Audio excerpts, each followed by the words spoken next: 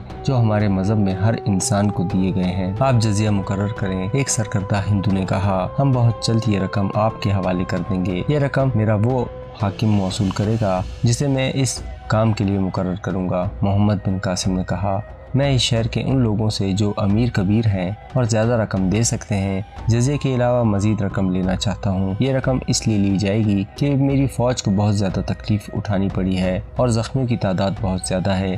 اس اضافی رقم کو تم لوگ تاوان سمجھو یا کچھ اور، تمہیں یہ رقم جس کی میں کوئی حد مقرر نہیں کرتا ادا کرنی پڑے گی۔ بلازری میں لکھا ہے کہ شہر کے تمام لوگوں نے جزیے کی رقم ادا کی اور شہر کے جو امیر اور خوشحال لوگ تھے انہوں نے اضافی رقم الگ دی جو 60,000 درہم کی مالیت کی تھی۔ محمد بن قاسم نے یہ 60,000 درہم اپنی فوج میں تقسیم کر دیے۔ ملتان 95 ہجری 813 اور 14 عیسوی میں فتح کیا گیا تھا۔ مورخ لکھتے ہیں کہ ملتان کے لوگوں نے ایسا سکون اور اطمینان پہلے کبھی نہیں دیکھا تھا جو وہ اپنی معاشرتی زندگی میں اب دیکھ رہے تھے۔ تاجر، کاریگر اور کاشتکار اپنے کاموں میں مصروف ہو گئے اور شہر کی زندگی نئے جوش اور ولولے سے شروع ہو گئی۔ محمد بن قاسم ملتان سے آگے بڑھنے کے لیے پلان بنا رہا تھا۔ اس نے جزیے کی رقم اور سکا سے وصول کیے ہوئے جزیے کی رقم بھی حجاج بن یوسف کو بھیج دی۔ تاریخوں سے پتہ چلتا ہے کہ محمد بن قاسم کو ایک مسئلہ پریشان کر رہا تھا۔ اسے معلوم تھا کہ حجاج بن یوسف نے خلیفہ ولید بن عبد المالک سے سندھ پر حملے کی اجازت یہ وعدہ کر کے لی ہے کہ سندھ کو فتح کرنے میں جو رقم خرچ ہوگی اس سے دگنی رقم حجاج بن یوسف خزانے میں جمع کروائے گا۔ محمد بن قاسم ملتان میں بیٹھا حساب کر رہا تھا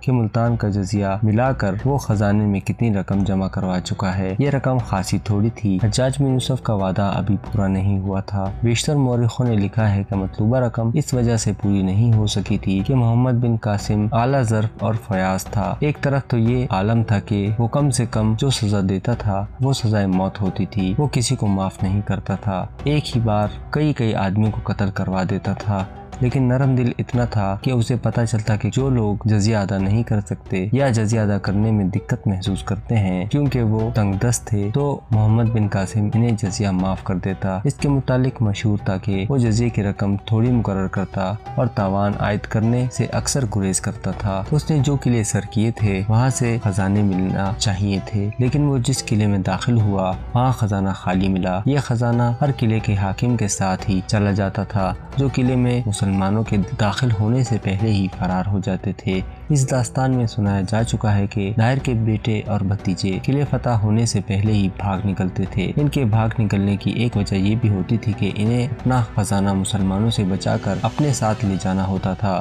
ملتان میں بھی ایسا ہی ہوا، کچھ خزانہ راجہ کورسیہ کے ساتھ اور باقی بجرا کے ساتھ نکل گیا تھا۔ حجاج بن یوسف نے اپنے خط میں خلیفہ کے ساتھ کیے ہوئے اپنے وعدے کا ذکر کیا تھا۔ وہ ذکر نہ کرتا تو بھی محمد بن قاسم کو احساس تھا کہ اپنے چچا کا یہ وعدہ پورا کرنا ہے۔ اب وہ پریشان ہونے لگا کیونکہ سندھ فتح ہو چکا تھا اور رقم ابھی پوری نہیں ہوئی تھی۔ وہ اللہ کی راہ میں جہاد کرنے والا سالار تھا، اس کا کوئی ذاتی مقصد نہیں تھا، اس کی کوئی ذاتی خواہشات نہیں تھی، اس کے کوئی ذاتی عزائم نہیں تھے۔ وہ اپنی نوجوانی اور اپنی جان اللہ کے سپرد کر چکا تھا۔ یہ اس کی نیت اور نیک عزم کا فیض تھا کہ ہر مشکل میں اللہ نے اس کی مدد کی۔ اگر محمد بن قاسم اس نالی کا پتہ نہ چلاتا جو شہر کے لوگوں کو پانی مہیا کرتی تھی تو ملتان کی فتح شاید ناممکن ہوتی۔ ناممکن اس لیے کہ اس کی اپنی فوج نیم فاقہ کشی تک پہنچ چکی تھی اور مجاہدین نڈھال سے ہوتے جا رہے تھے۔ اب اسے اس پریشانی کا سامنا تھا کہ وہ رقم پوری نہیں ہو رہی جو اس نے خلیفہ کو ادا کرنی تھی۔ اس کی یہ پریشانی یہ سوچ کر زیادہ بڑھ جاتی تھی کہ ایسا نہ ہو کہ خلیفہ یہ حکم دے دے کہ مزید پیش قدمی روک دی جائے۔